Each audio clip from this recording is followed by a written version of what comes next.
ఈర్ష్య అన్నది కూడా ఒక మనోవికారమే. ఈర్ష్య అనేది తాను ఏది కలిగి ఉన్నాడో అలాంటిదే మరొకరికి లభిస్తుంటే భరించలేని తరం.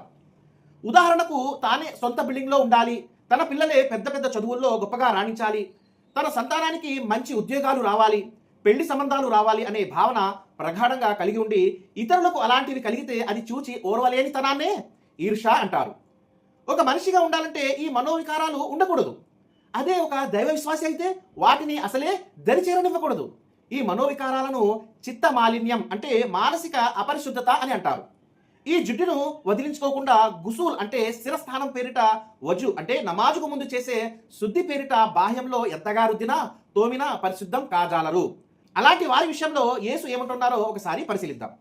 బైబిలు లూకా 11వ అధ్యాయం 39వ వాక్యాన్ని పరిశీలించినట్లయితే, అందుకు ప్రభు ఇట్లనెను, పరిసయ్యులైన మీరు గిన్నెయు పళ్ళెమును వెలుపల శుద్ధి చేయదగురు గాని మీ అంతరంగము దోపుతోనూ చెడుతనముతోనూ నిండియున్నది.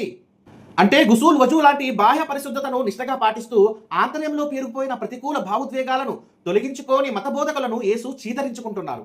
మరో వాక్యాన్ని పరిశీలిద్దాం. బైబిల్ మత్తాయి 7వ అధ్యాయం 15వ వాక్యాన్ని పరిశీలించినట్లయితే, అబద్ధ ప్రవక్తలను గూర్చి జాగ్రత్త పడుడి, వారు గొర్రెల చర్మములు వేసుకొని మీ యొద్దకు వత్తురు, కానీ లోపల వారు క్రూరమైన తోడేళ్లు. ఈ వాక్యం యూద మత బోధకుల గురించి చెబుతున్నారన్నది గమనార్హం. వారిలో అధికులు బాహ్యంలో మత వేషభాషలను మాత్రమే కలిగి ఉండి ప్రవర్తనలో ప్రతికూలంగా ఉంటారు. అలాంటి వారిని బైబిల్ పరిభాషలో అబద్ధ ప్రవక్తలు అని అంటారు. వారి విషయంలో జాగ్రత్తగా ఉండాలని యేసు ప్రజలను అప్రమత్తం చేస్తున్నారు. ఎందుకంటే వారు బాహ్యంలో గొర్రెల వలె సాధుత్వం కలిగి ఉంటారు, కానీ ఆంతర్యంలో తోడేళ్ల వంటి క్రూర స్వభావం కలిగి ఉంటారు. మరొక వాక్యాన్ని పరిశీలించినట్లయితే మత్తయి 23వ అధ్యాయం 26, 27 వాక్యాన్ని పరిశీలిస్తే, గ్రుడ్డి పరిసయ్యుడా, గిన్నెయు పళ్ళెమును వెలుపల శుద్ధి అగునట్టుగా ముందు వాటి లోపల శుద్ధి చేయుము. అయ్యో వేషధారులైన శాస్త్రులారా, పరిసయ్యులారా, మీరు సున్నము కొట్టిన సమాధులను పోలి ఉన్నారు. అవి వెలుపల శృంగారముగా అగుపడును గాని లోపల చచ్చిన వారి ఎముకలతోనూ సమస్త కల్మషముతోనూ నిండి ఉన్నవి. పరిసయ్యులు అంటే ప్రాచీన యూదుల్లో మత ప్రబోధనల ప్రచారానికి తమను తాము ప్రత్యేకపరుచుకున్న వ్యక్తులు, అంటే దాయులు.